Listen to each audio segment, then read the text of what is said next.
In 1791, on a small Caribbean island, enslaved workers set fire to more than 1,000 plantations in a single week. Entire fields burned for days.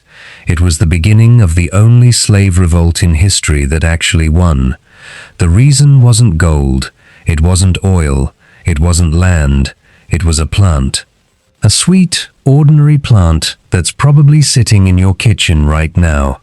This is the story of sugar, and by the end of this video, you'll understand how it built empires, financed wars, doubled the size of the United States, and quietly fueled one of the biggest scientific cover-ups in modern history.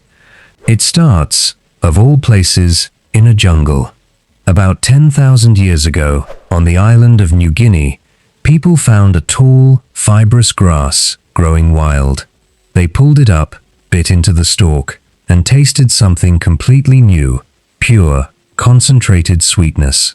For thousands of years, that was as far as sugar's story went. No refining, no trade, no industry, just people chewing on a stalk of cane, enjoying the juice, and moving on with their day. But grass doesn't stay in one place forever. Slowly, island by island, it spread across the Pacific and into Southeast Asia. By around 3,500 BC, it had reached India. And that's when everything changed.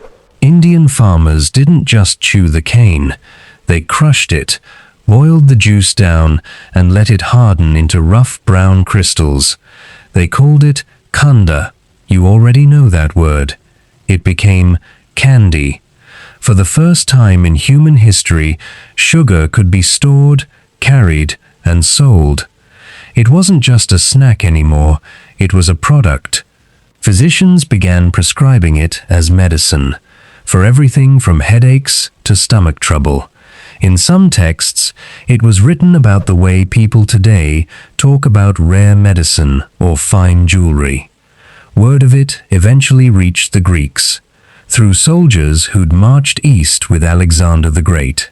They came home describing something almost unbelievable, a reed that made honey without any bees. But for centuries, that's all sugar was to the West, a rumor, a curiosity, something far too rare and far too expensive to matter. When a little sugar finally trickled into Rome, it wasn't food. A single pound could cost a common laborer a month's wages. Doctors kept it locked away like medicine, prescribing tiny amounts for stomach pain or eye infections. Sugar wouldn't become food for almost another 1,000 years. The people who actually unlocked sugar's potential were Arab chemists during the Islamic Golden Age. Between the 7th and 13th centuries, they perfected the art of refining it, purer, whiter, longer-lasting than anything that had come before. They built mills across Persia, Egypt, and North Africa, and turned sugar into a real industry for the first time. When European crusaders reached the Middle East in the 11th century, they tasted it and lost their minds. They started hauling bags of sugar home right alongside their weapons and holy relics. Venice saw an opportunity and built an empire out of it, importing raw sugar, refining it, and reselling it across Europe at massive markups for 200 years straight. And once sugar reached European royal courts, it stopped being medicine and became a symbol. Kings had entire sculptures built out of sugar for banquets, just to show off how rich they were. At one royal wedding in the 13th century, the household bought enough sugar to cost more than an average worker's entire yearly income. Apothecaries locked it in cabinets next to opium and rare spices. If you had sugar, everyone in the room knew exactly how wealthy you were. But there was a problem, one that would end up changing the world in the worst way imaginable. Sugarcane needs heat, real, tropical heat. You cannot grow it in England, France, or anywhere close to it. European demand was exploding, but there was no way to grow the plant at home. What happened next is the part of sugar's story most people never learn in school. It's also the part that shaped the modern world more than almost anything else. In the 1400s, Portugal began settling islands off the coast of Africa, Madeira, the Canaries, São Tomé, and discovered they had exactly the tropical climate sugarcane needed. They built the first European-run sugar plantations and needed workers fast. At first, they used convicts and poor European laborers. That didn't last. Cutting and processing cane by hand in extreme heat for 18 or 20 hours a day during harvest is some of the most brutal physical labor a human body can do. So Portugal turned to enslaved Africans, and those island plantations became the blueprint for what would become the most horrific labor system in modern history. When Columbus sailed to the Caribbean in 1492, he brought sugarcane cuttings with him. The climate was perfect, the soil was perfect, and European demand was bottomless. Here's what most people don't picture when they think about sugar. The process of making it was itself a kind of hell. Workers cut cane by hand with machetes under a blazing sun, then had to feed the stalks into grinding mills within hours before the juice spoiled. Mills that could take off a finger, a hand, an entire arm if you slipped. Plantation owners kept hatchets close by, specifically so a trapped limb could be cut off fast enough to save the rest of the body. After grinding, the juice was boiled in kettles over open fire, in rooms that regularly passed 140 degrees Fahrenheit. Burns from splashing molten sugar were just a normal part of the job. The work never stopped, day or night, during harvest season. By the 1650s, the tiny island of Barbados, smaller than most American counties, was producing more sugar than the entirety of Brazil, and had become more valuable to the British Empire than all of its North American colonies combined. Between the 1500s and 1800s, roughly 12 million enslaved Africans were forced across the Atlantic. A staggering share of them were sent straight to sugar plantations. The average life expectancy for an enslaved person on a Caribbean sugar plantation after arrival was 7 years, because plantation owners had done the math, and it was cheaper to work someone to death and simply buy a replacement than to keep them alive. Sugar didn't just benefit from slavery, sugar drove it. It was the single most profitable commodity in the Atlantic world, worth more than tobacco, more than cotton, more than coffee, and every part of the infamous triangle trade, goods from Europe, enslaved people from Africa, sugar from the Caribbean, was soaked in that same money. But sugar plantations created something the colonial powers never expected: resistance. On the French colony that we now call Haiti, enslaved sugar workers did something no one thought was possible.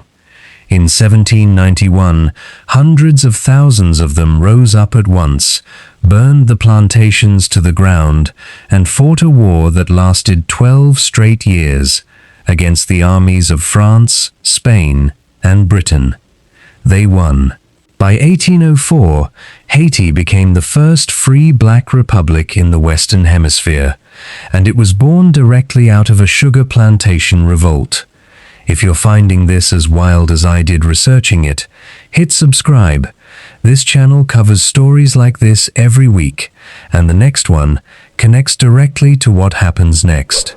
The shockwaves didn't stop there. France had just lost its most profitable colony overnight. Napoleon, who had dreamed of building a sugar empire across the Americas, was suddenly stuck holding a massive American territory with none of the money he needed to defend it. So in 1803, he sold it, all of it. The Louisiana Territory, roughly the size of 13 European countries combined, went to the United States for about 4 cents an acre. Sugar's collapse in Haiti quite literally doubled the size of the United States.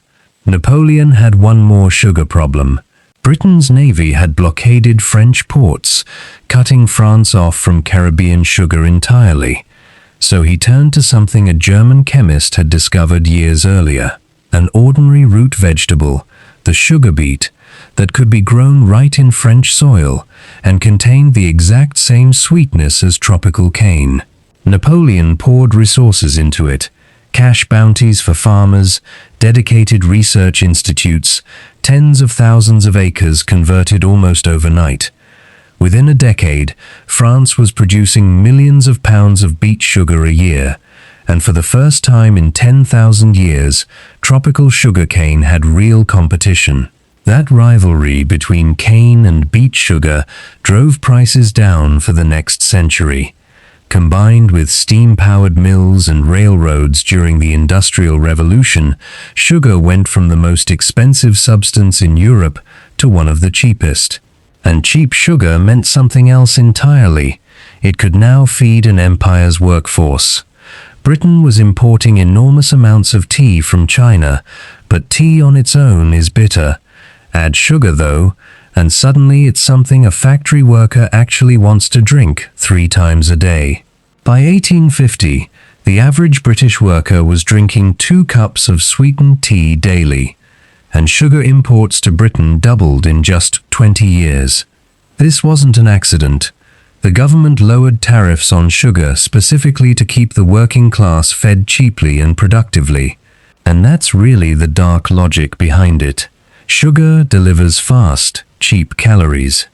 A factory owner running 12-hour shifts didn't need to pay for a real meal if a worker could get through the day on sweet tea and a jam sandwich.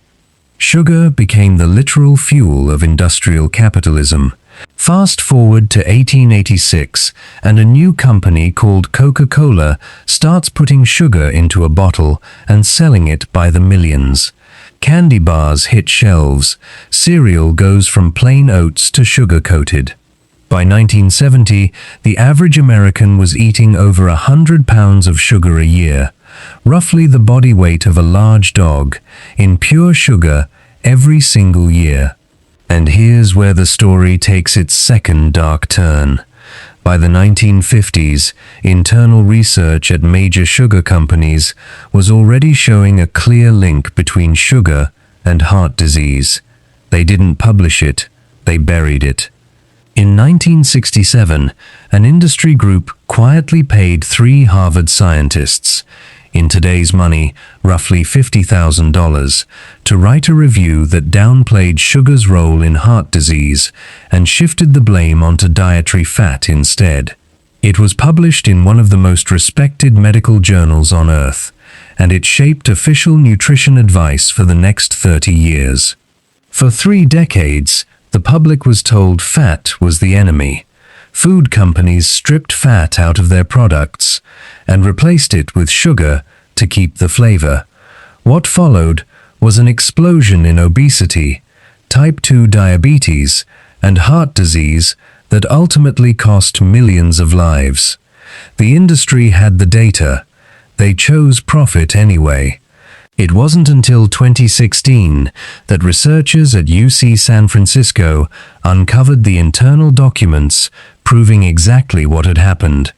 The strategy was almost identical to the one used by tobacco companies: fund friendly research, cast doubt on real science, attack the critics, delay regulation as long as possible.